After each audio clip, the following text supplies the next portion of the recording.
Hi, this is Dr. Stephanie Wautier, and I'm the host of Conversations with a Chiropractor.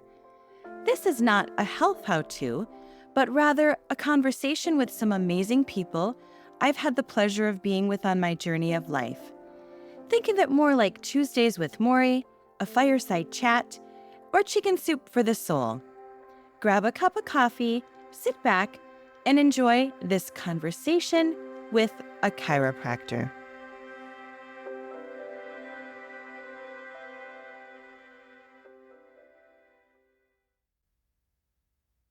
Today on Conversations with a Chiropractor, I have my sister-in-law, Shawn, talking to me today. Shawn, thanks for being on the podcast. Thank you for having me, Stephanie. So, the amazing thing about Shawn is that if you met her, you would say, oh my gosh, she's vibrant, she's beautiful, she's this blonde bombshell, energetic. You would literally never know that there was one thing in your health that ever went wrong, but you have really overcome a lot of health struggles.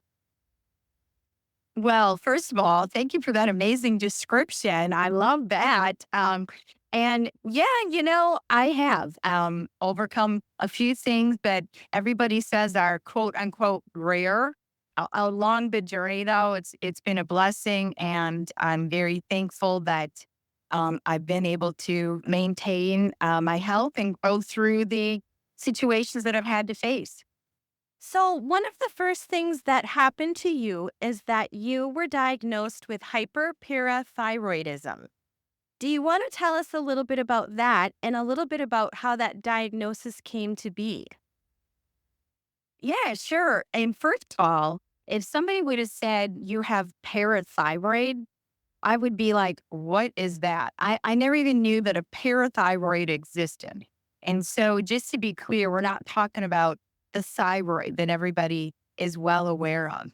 A parathyroid actually lives behind your thyroid, and they are directly responsible for regulating calcium, which is one of the most regulated minerals in our body.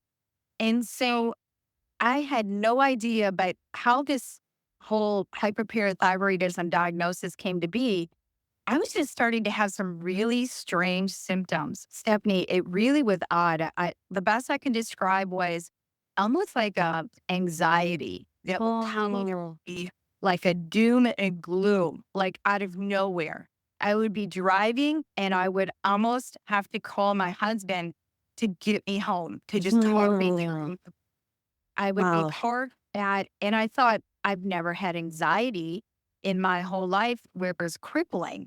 And it was just starting to come out of nowhere. And then that would lead to like heart palpitations.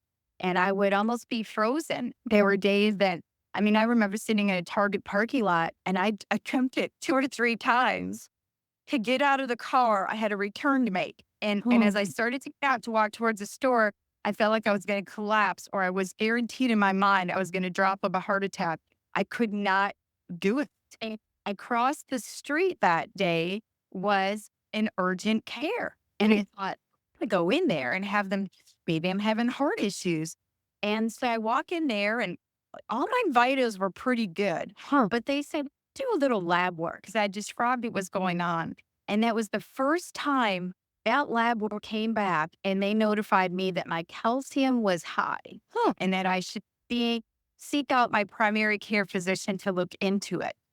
Just know it is never normal to have high calcium. And that was the test that opened the door to the whole journey of the hyperparathyroidism. Oh.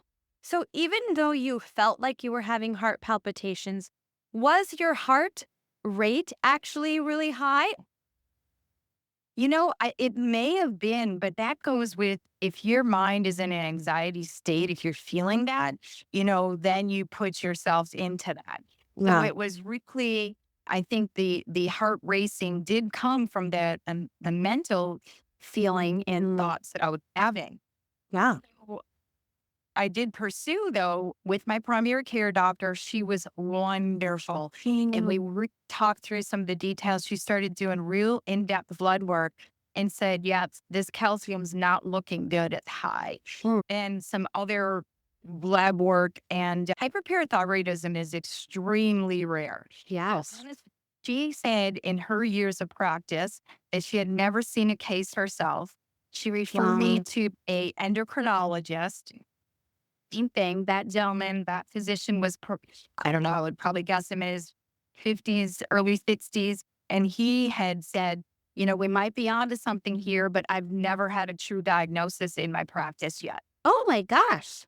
Yeah, yeah, this is how rare it was. Or if he did, if maybe he had symptoms, they never, kept going to the point where it was diagnosed under him. So, Wow. long story short, I was diagnosed with hyperparathyroidism. Basically, they suspected that one or more of my parathyroids were enlarged and not regulating my calcium. And that just has all kinds of effects on the body. Everything is a including that anxiety. It just led to those anxiety feelings. Hmm. So, did you feel dismissed? Like, it sounds like you had some really good care providers who were listening to your symptoms and ordering the tests that they should. It took a while. This was over a few months because Okay. it was, well, let's test. Well, let's make sure that you're not dehydrated. The endocrinologist, that's one thing he kept telling me. Here, I want you to record how much water you're drinking. Because he kept saying that dehydration could lead to crazy symptoms too. Hey, I would say it was probably months Wow. before and then dealing with these symptoms. Right. So I was dealing with them. And as you know, I'm still in sales, but I had a fairly large territory at the time.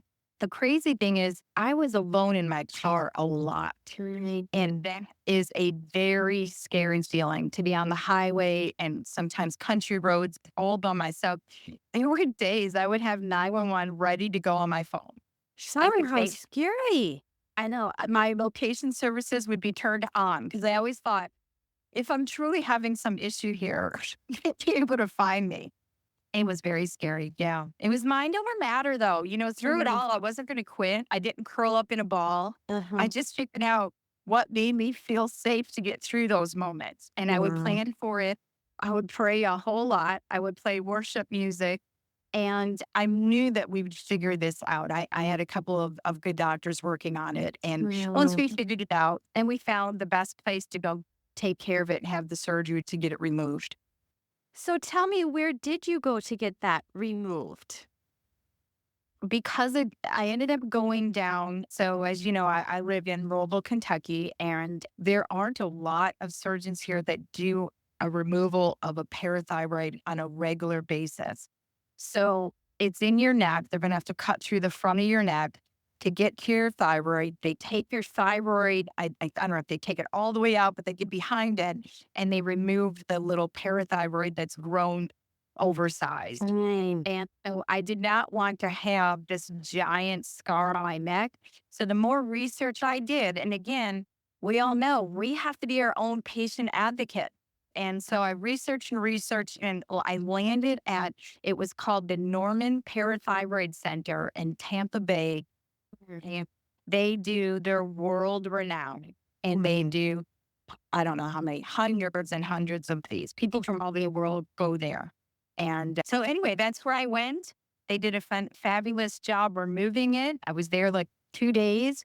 My scar is maybe an inch and a half, no more than 2 inches. And Mm. it removed it. It was 10 times the size of what it should have been. Oh my gosh, Shawn. Wow. And do you have any statistics about like how rare this is? I just Yeah. know it's rare. And the fact that my primary care, my endocrinologist had never really had an active case of it, or if they did, they didn't remember. It just tells me I don't know the exact stats. What was your recovery like from that surgery?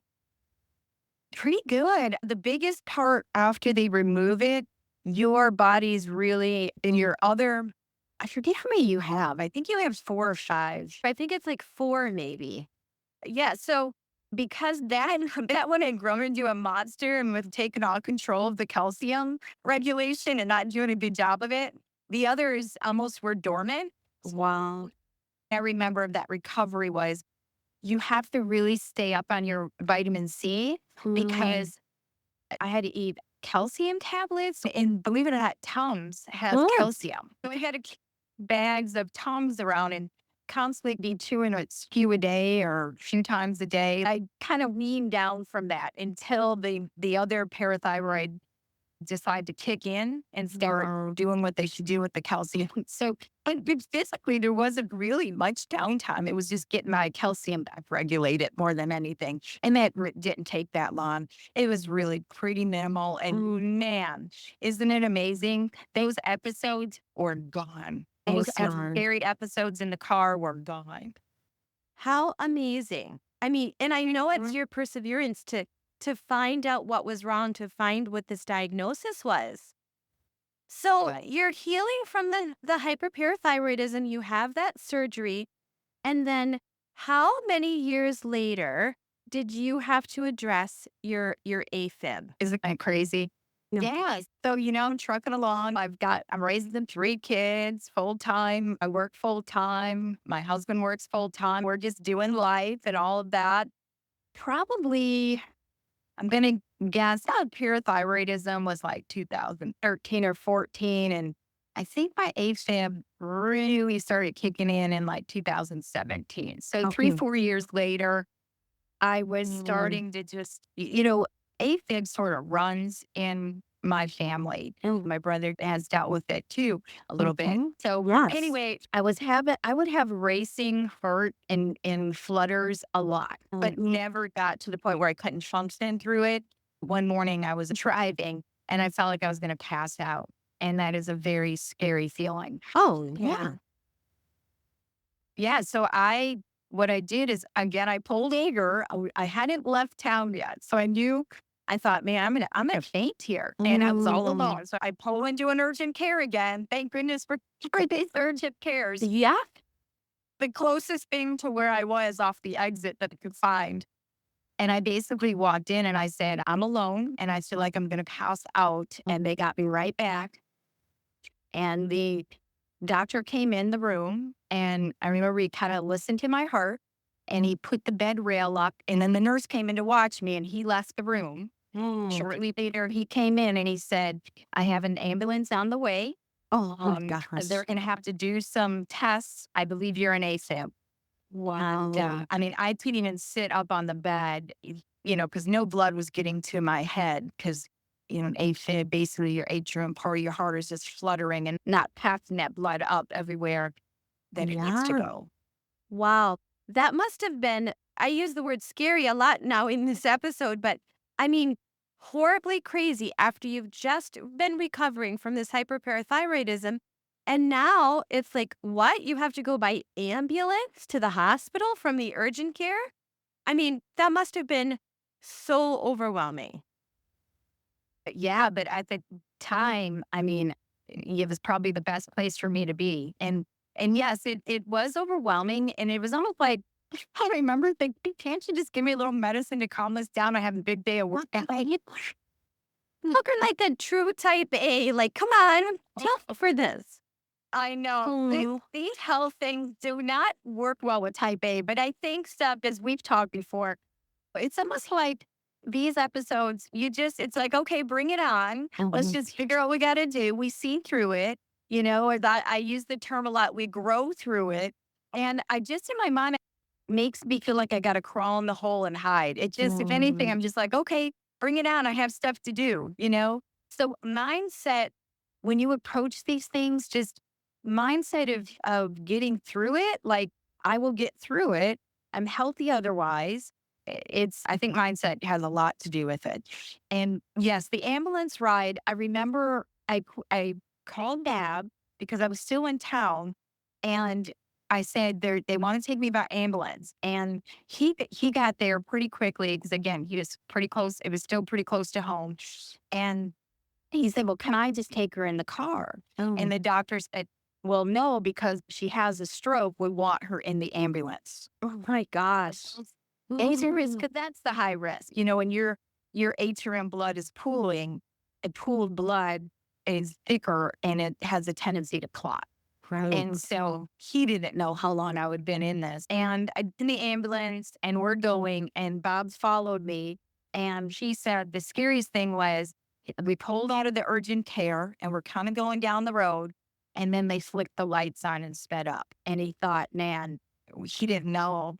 Oh my gosh, right? Yeah, I got a little sensitive because he said he didn't know if I just, if an issue had happened because it kind of like when they left initially, the lights weren't on and it was kind of out the way. They flicked the lights and sped up. And that's what kind of freaked him out a little bit too.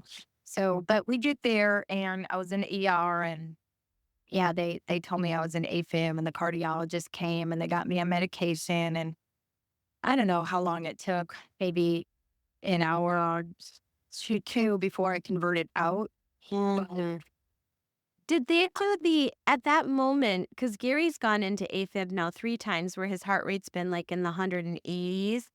And Yes. they have done like a cardizem, which is like the medicine IV drip on him. Mhm. Is that what they were doing for you as well?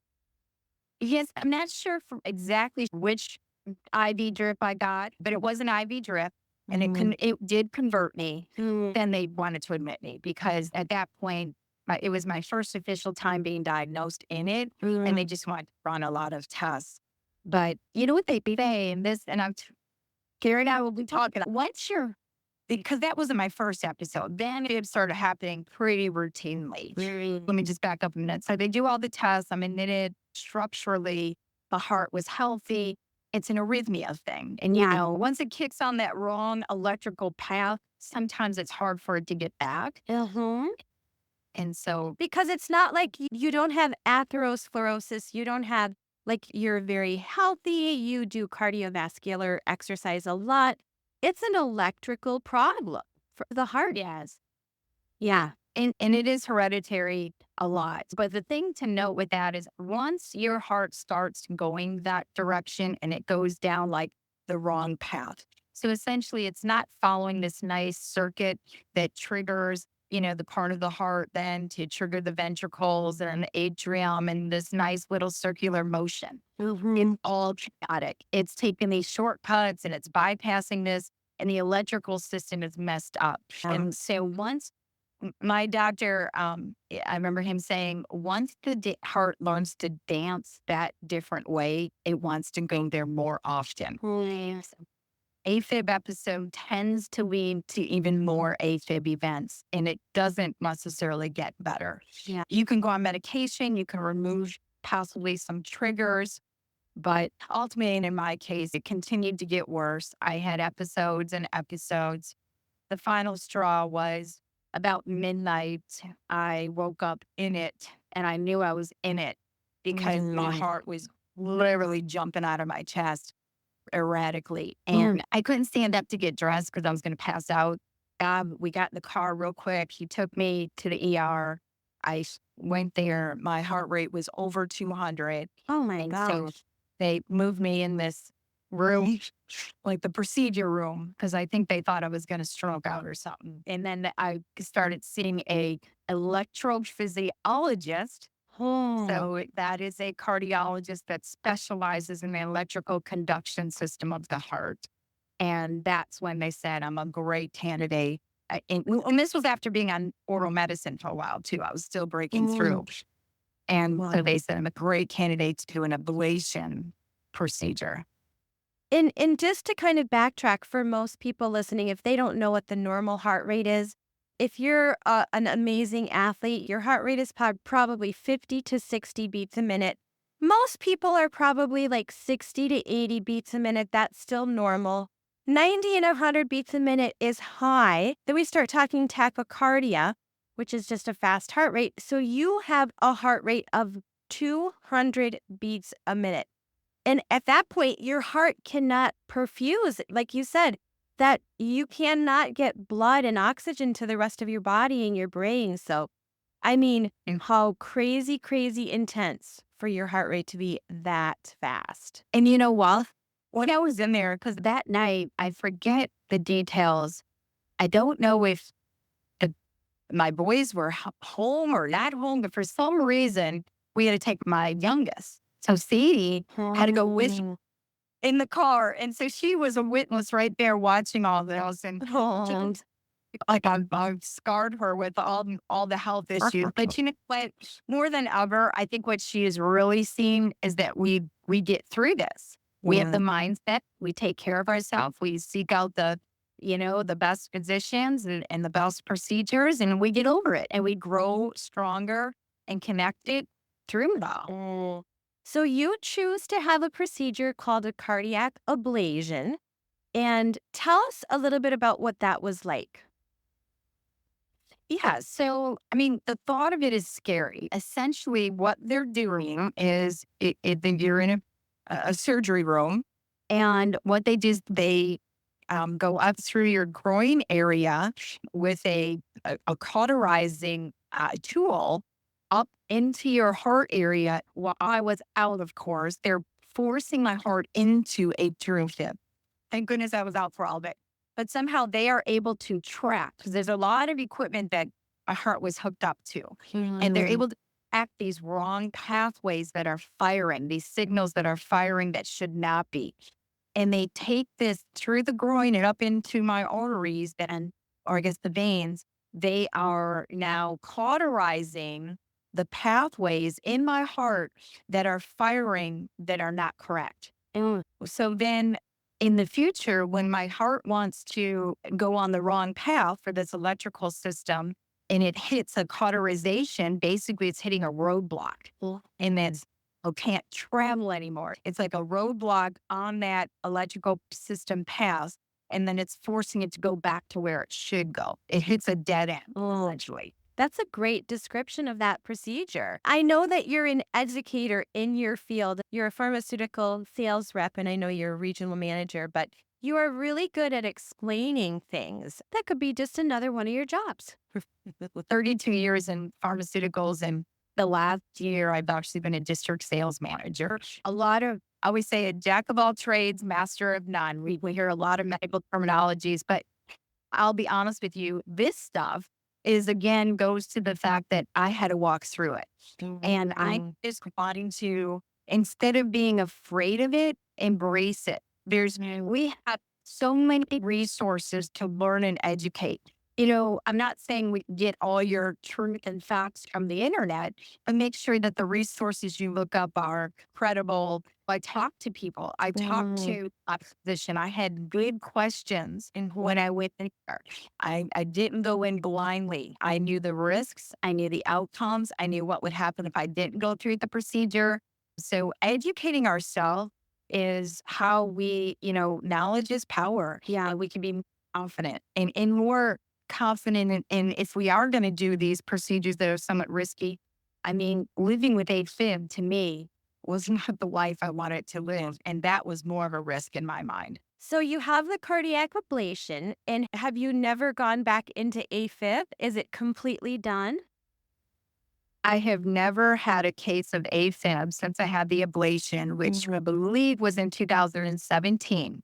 Now, with that said, I have had racing episodes, like it would want to go. So normally in the app, when it would race like that, maybe after a glass of wine or something, it would maybe want to go that way, but it can't anymore. So it might flutter up for a minute and then it comes back down. And truth be told, there is a chance that there may be a day that it could start misfiring again. And it's not uncommon to maybe have to have a second ablation.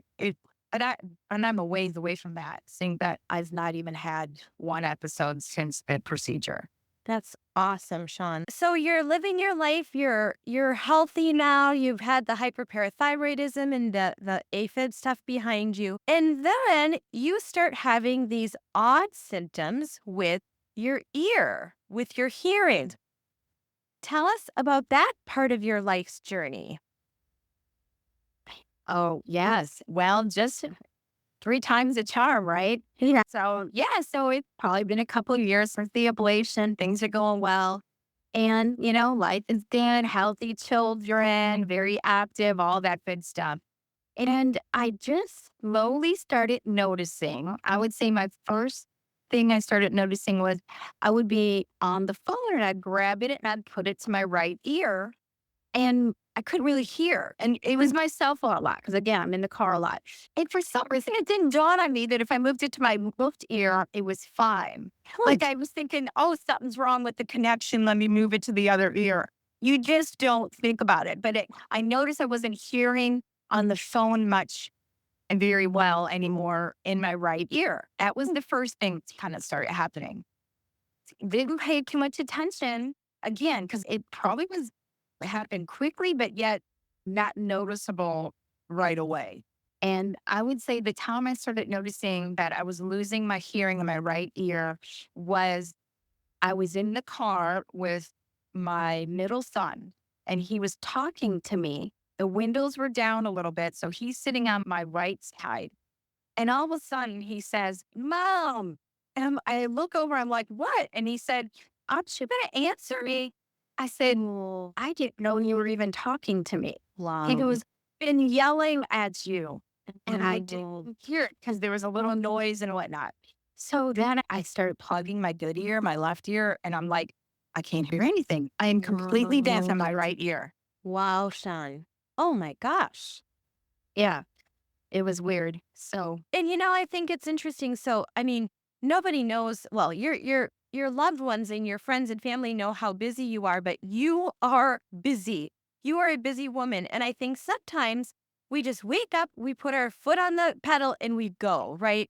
It's like Sadie's got gymnastics, and Luke's got basketball, and Jake has this, and you're just like going, going, going, going, and now you've got your mom to take care of, and I mean, it's interesting, I think, how symptoms that are subtle, like, woke you up that day, right? Because you were just going through life like, "Okay, next, next, next, next, next. Oh, I can't hear a little bit. I'm putting my phone on the other side."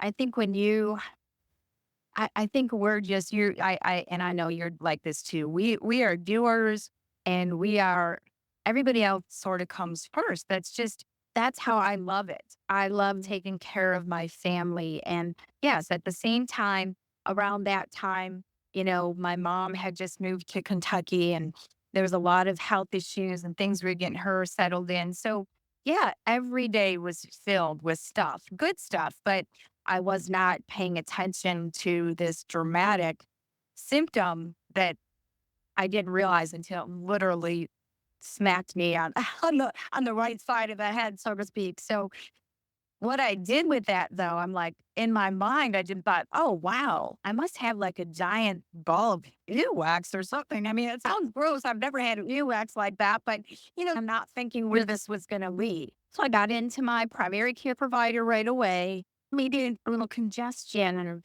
not really, but let's try it. So we did some steroid stuff, decongestant, all that, maybe for a week. And I'm like, nope, not changing one thing. So she's like, go, we better get you an ENT. So ENT is ear, nose, and throat doctor or otolaryngologist. So I scheduled the appointment at the ENT. It takes a couple weeks to get in there. And it was Valentine's Day of 2019.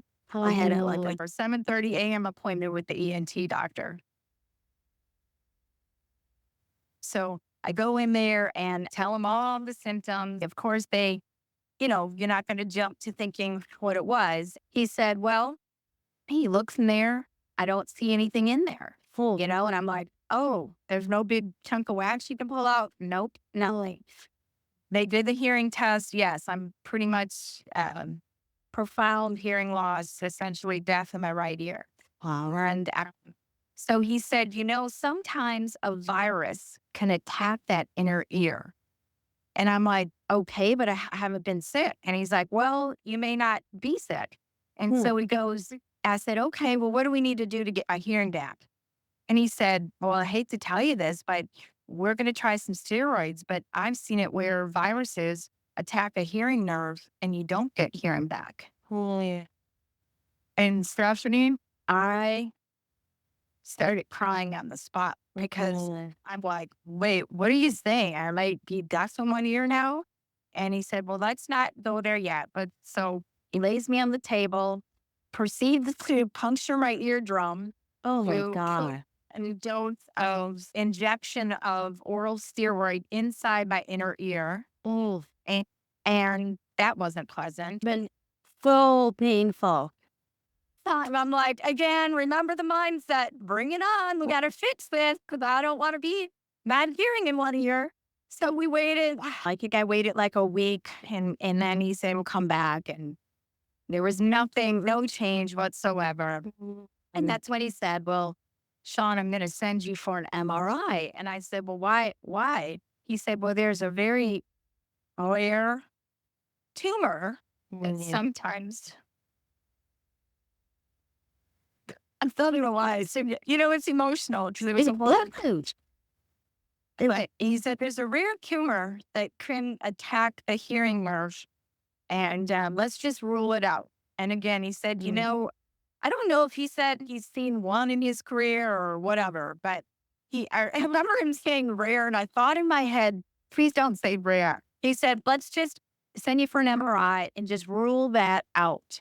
Yeah. So Friday morning, that I go in for an MRI of my head, and I leave that MRI and going about my day, realizing all the symptoms of the ear were coming in. One thing is really weird is you have no sense of direction. No sense. So I go for this MRI on a Friday morning, and that night, I know Bob and we unexpectedly had a free night. The kids were all busy. And him and I ran up to one of our local places here, and we're grabbing a bite to eat. And it was about 7 p.m. and my phone rang. It was the doctor's office. And I looked at him and I'm like, they're not calling me at 7 p.m. on a Friday to tell me all's good. Yeah. And so I took that call, and in the bathroom of this restaurant, and basically they said, yeah, you got a 2-centimeter tumor.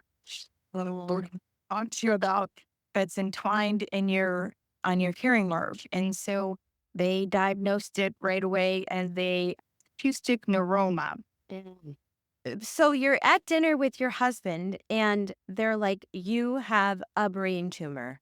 Yeah. Yeah. And, it's funny because I don't really think about it, but sharing the details of this, you can't help but tap into that emotion. I think this because we didn't know all what we know now at the time. But I'm basically told that there's a tumor and we've got to take care of it. I was brought in that immediately that Monday. But I remember Bob and I wrapped up at the restaurant, and on the drive home, through all these things, she's my bride. I remember him just saying, whatever it is, we're going to figure it out. We're going to go to the best. And we got home and he started Googling and searching, and I did the same. But so what I was diagnosed with was it's an acoustic neuroma, which is typically the good news here is they are normally non-cancerous. And it's a tumor that develops in what they call the 8th cranial nerve. Most know it as acoustic neuroma. And basically, it's usually a slow-growing tumor, so they don't know how long that I had it. And it is basically growing in that area, what it was always called as a high real estate area, because it's where the nerve attaches to the brain and connects the inner ear to the brain. And that nerve has 2 parts. One is involved in transmitting sound, and the other has a big effect on your balance, sending balance information from your inner ear to your brain. And then it's also right around those cranial nerves where your facial movement is responsible. So sometimes it starts forming like a paralysis if it starts growing big enough to affect the facial nerves as well. So the good news was we didn't think it was cancerous. The bad news is the location it's inside your skull. It's not outside of your skull. You have to go through this into the skull to kind of access it. In my head, I'm thinking, okay, now I'm going to have a craniotomy to get rid of this thing. And that's a scary thought. But I was just kind of speculating. To be honest with you, we started just weighing out all of our options on that Monday when I had the appointment with the ENT doctor. Correct me if I'm wrong, but is there any other solution other than surgery, other than to remove the entire tumor? Yes, there is. A lot of it has to depend on the size of it, your capability, your physical health to even withstand a surgery like that. And so the first thing And some people that are diagnosed with this decide to watch and wait. There's just a lot at stake. Some people don't lose their hearing. Some people, it's a balance and they start having vertigo that are their symptoms. So what you can do, there is radiation treatment as well. Some people that don't want to, or maybe can't physically stand, they may decide to do radiation treatment and just try to keep the tumor size at bay and just shrink it. So radiation is a big option. And then when you say surgery, there's multiple approaches, different ways. I had what they called translab, and they kind of went in the side of my head through my inner ear area. But there's other ones called retroid, I think it's called, or something, and they kind of go more towards the back of the brain. And it all just depends on, a big part of it is whether your hearing is already gone or whether your hearing isn't gone yet and they're trying to approach it and save that hearing nerve. So it's really dependent upon every patient situation. So with mine being 2 centimeters, it was like, it's probably, watching and waiting, I guess it could be an option, but here's what I was going to face with. It could have grown big enough to start leaning on my brainstem and cause death down the road. Yeah. And then what do I wait? 10 years and now it's bigger and now I'm not as healthy to go through the surgery.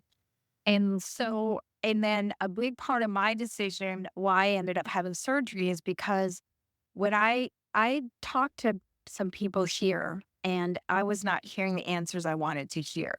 I wanted to hear that they could do something to preserve the hearing nerve.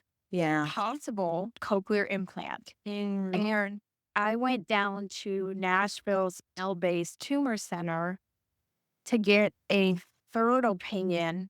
And that's when we landed with an amazing possibility. And they said, based on the size of your tumor, we think we can get in there and get it and give you a 60% chance of preserving the hearing nerve. My nerve was damaged enough, it was never going to work naturally. However, if they could save enough of it, they gave me a 60% chance of getting a cochlear implant put in at the same time as the removal surgery. Wow. And that, my husband and I looked at each other, we're like, sold. This is what we want. Yes. And so that's the decision that we made. Now, I don't know if we want to go into all of the details of the insurance stuff. You had to fight even to get the cochlear implant done during the brain tumor surgery, right? Yes. All I'll say is that you have to be your own advocate because, yes, at that time, the cochlear implant, because I was considered single-sided deafness, my major insurance plan was not going to cover it. Now, my husband and I decided we had to put the down payment down to have that piece of equipment in the OR so that if they could save it, it could go in.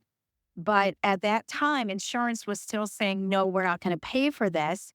And I fought. I did appeals. I got letters. I wrote letters. I talked to our company administrator that works with the insurance plan and gave them a sense of what living with one ear is. And in no way is single-sided deafness anything like having two ears. I thought, and lo and behold, got that decision turned over. My insurance changed their policy to now cover single-sided deafness cochlear implants. Shawn, that alone is so magnificent and enormous. It's sort of like an Aaron Brockovich movie. It's like, yeah, your tenacity and you're like, no, we're going to do this. We're going to fight for this. But you also had to put up the money up front so that you could have that cochlear implant ready and available for that brain tumor surgery. I think it's just when you've gone through things, challenges, and obstacles in life, they just make you stronger. They make you more determined. It wasn't right. And the problem, the negatives that I was getting, I knew it was a lack of education. And now, being deaf in one ear when I don't have my beautiful electronical bionic cochlear implant hooked up on my ear, and I take that magnet off and I can't hear on that side. It, what people don't understand, and by no means, I mean, I can't compare it to being born deaf, but I can compare it to having two healthy acoustic natural hearing ears and then going to one. And life was harder. Life was difficult to communicate. I could not have conversations very well at all in any sort of minimal restaurant noise environment. I can't hear the waitress sitting in a booth, sitting if I'm not exactly next to her. I couldn't, I would freeze when I'd hear a siren because I don't know which direction it's coming in. Yeah. The amount of times I would ask people, what, huh? What? Can you repeat yourself? I would be at sales meetings and me and my partners would step out of the noisy room because I couldn't hear them to strategize. So I'm just saying, I knew it wasn't right. And they didn't understand that single-sided deafness needs assistance too. And if in the right scenario, you can have a cochlear implant to possibly give you some sound on that side, it brings back a sense of surround sound again that I am so blessed to have. So you live in Louisville, Kentucky, and I'm backtracking a little bit, but you go to Nashville, Tennessee to this specialist, and that is where you had your surgery. And in order to get that brain tumor removed, they cut your skull. You literally have a craniotomy. They cut your skull, they take that piece away, they take the tumor, they put the cochlear implant. And that was a rough recovery, wasn't it? Yeah. Oh my gosh. That one sent me back. Yeah. Wow. The brain doesn't like to be exposed. So, yes, they drill and cut a hole in. And so they're kind of going, it's through my inner ear and through the skull. So they get the tumor. It's all day surgery because this tumor I was described as almost like that big Newton stuff in there. So they're slowly scraping it away from these nerves without trying to damage all those nerves. So whatever, I'm in that surgery all day, like probably 13 hours. And I remember at night waking up and I told Bob, I said, I just want to hear that I got it in. I want to know that I got the cochlear implant. And I opened my eyes and, I had loved ones by me there in the room. I opened my eyes and the doctor's like in my face and he said, Shawn, give us a smile because they want to make sure my face is working. It was. And then I heard Bob from the foot of my bed or something goes, Shawn, they got it in. They got it in. And all I could do then was just say, praise God. And then it hurt. And then it hurt a little bit. And then it felt like I was hit on the side of the bed with a baseball bat and the pain started coming. But they managed that real quickly. And honestly, a few days in the hospital, my doctors through all that were just, you were down there, Gary, I'm so blessed to have you guys there. You saw how quickly I progressed. Oh my To gosh. get out of that hospital so quickly. Yeah. I don't even know how you did it because I've had like dizzy spells in my life where I wake up dizzy and I'm throwing up and nauseous. And here you are, like dizzy to the point of not being able to walk. You had to go from the hospital to the Airbnb and then drive. Was it 4 hours home? 3 hours. Yeah, 3 hours home. That was after we did one night in the Airbnb after I was discharged. The world was spinning because when they messed with all that balance stuff, and I knew that. I was very prepared to know I wasn't going to wake up. And it's not like the cochlear implants turned on. Like the implant part is there, but then we got to wait a few weeks before I went back down and had all of that turned on. Right now, though, you asked about the recovery. It was long and it was involved, but I had so much love and support, the outpouring of, even in my world here, families and friends, and they had a meal train set up and my kids laughed like, man, we miss the meal train sometimes because every day, they were getting prepared dinners that were being dropped off at my door. And because I couldn't. I was literally bedridden for the first few weeks. It was a wild, wild ride. And it was hard. I mean, that you're on a ton of steroids, a ton of medications. I had it all laid out on the bathroom counter, notes just to remind me when we took this and when I had to take that. Because, you've got to deal with a lot of inflammation and stuff. And so, but I did it. And through part two, I started to go to balance therapy, vestibular nerve rehab, I guess they call it. Because it's almost like my eyes and my brain and everything just had to recalibrate again. Or in this physical therapy, like wearing this little helmet thing that had a laser light on it. And on the wall would be a map. And they told me to take the laser light and I have to coordinate it almost around this mat. So basically, it's just doing my eyes and my brain and coordinating my head movement with that. But anyway, it was a process. It was recovery. I think I was out of work for about 3 months. My doctors were amazing. I knew I was ready for it. I was prepared. And I just felt so blessed that through that, my face was saved. I got cochlear implant. My balance was getting restored again. And I was healthy. And that darn little bugger tumor was out of my head. And it was all coming together. When I got the cochlear implant turned down, that was more trips involved to the audiology department. It was down at Vanderbilt. That's where that skull base center was that I had my surgery. And then I just ended up working with their audiology department as well. That's a whole nother thing to get the cochlear implant sort of turned on and fine tuned and lots of hearing tests and making sure that that's working as best that it can. Everything sounded like Mickey Mouse or robotic. And they told me, they said, now you're going to be hearing with one ear. That's what they call acoustic. It's so delicately made. I mean, our creator, it is nothing short of a miracle. How just infinite our body is and how conducted and detailed it is. You have this beautiful orchestrated ear that works wonderfully in doing all the pitches and the tones and the sounds naturally. And now my cochlear implant ear. So cochlear implants are not hearing aids. So they're not amplifying what I'm hearing. Because remember, my ear doesn't hear anything. So it's basically the magnetic part on the outside is now speaking to the little part inside that is wired. And it's creating a new way for that hearing nerve to be stimulated and slowly learns how to take in those sounds and my brain process it to the sounds that it knows.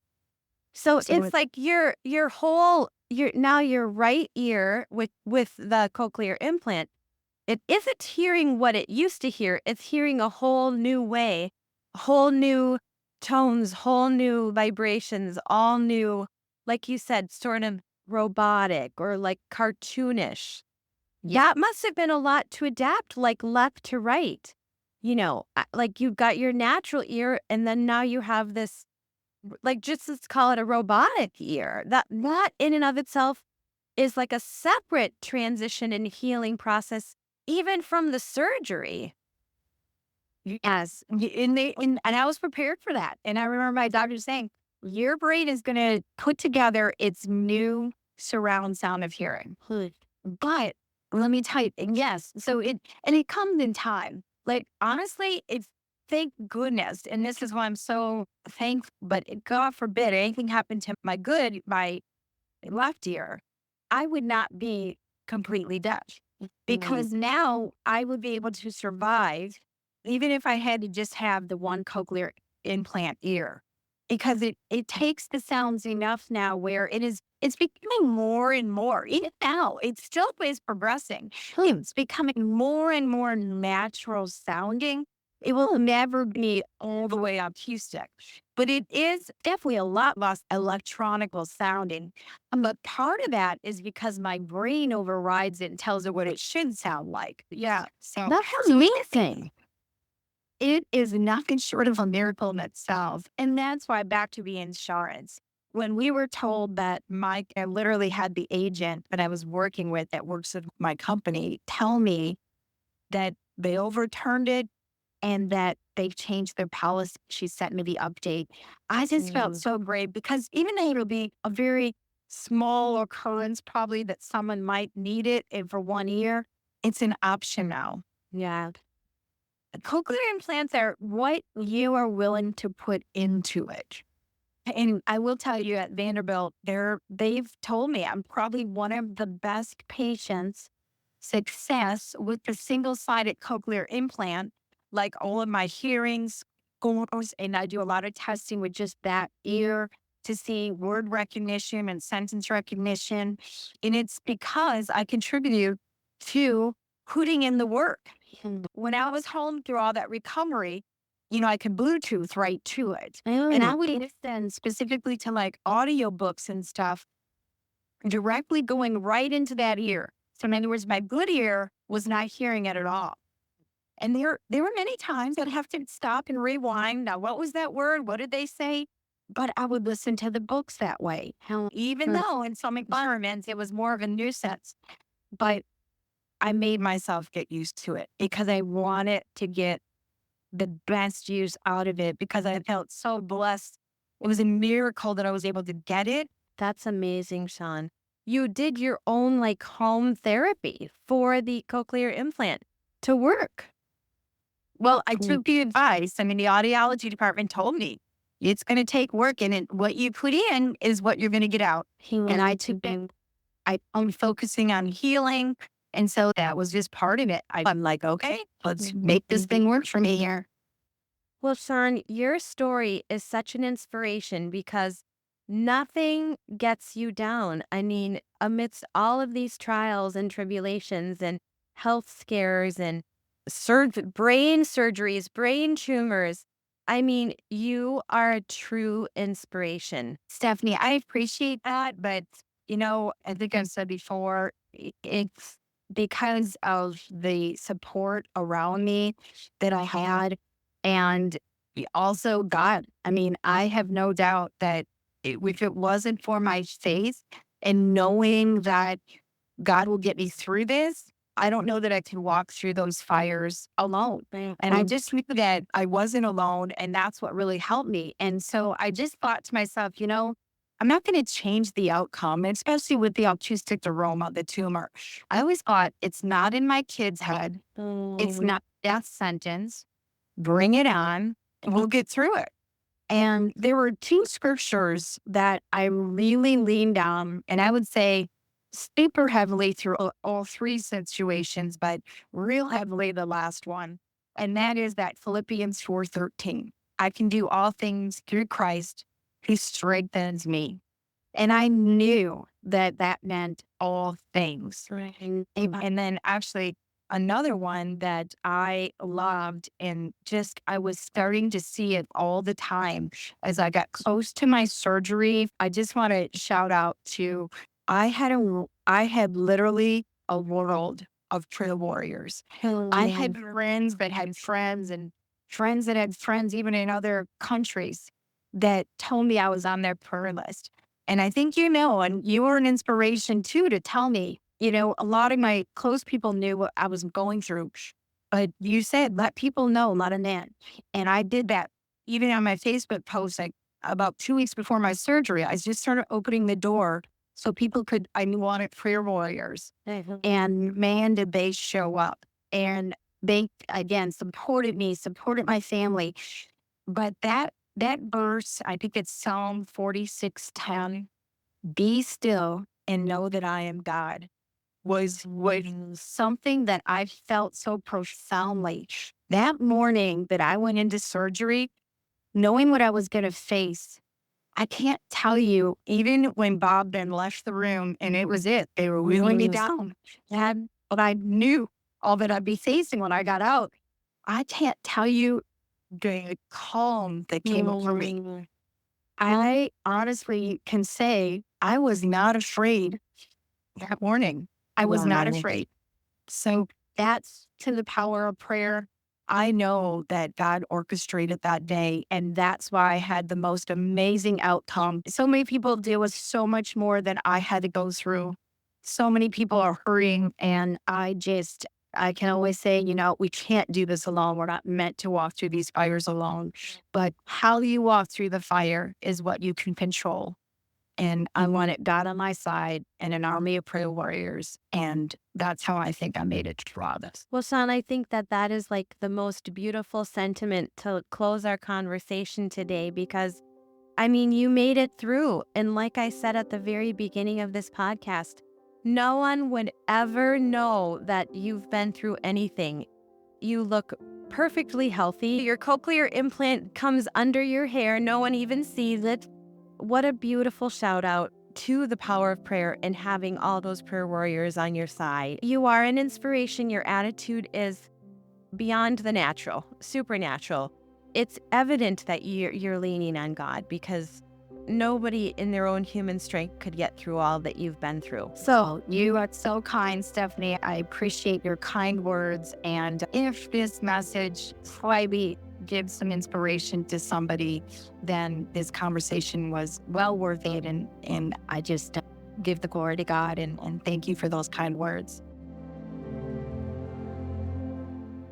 Thank you so much for listening. If you've enjoyed this podcast, would you please rate it, review it, like, or subscribe? You can find me on social media at wautierwellness.com, Dr. Stephanie Wautier on Instagram, or Wautier Wellness Chiropractic and Massage on Facebook. And I'm so curious where your next conversation will take you.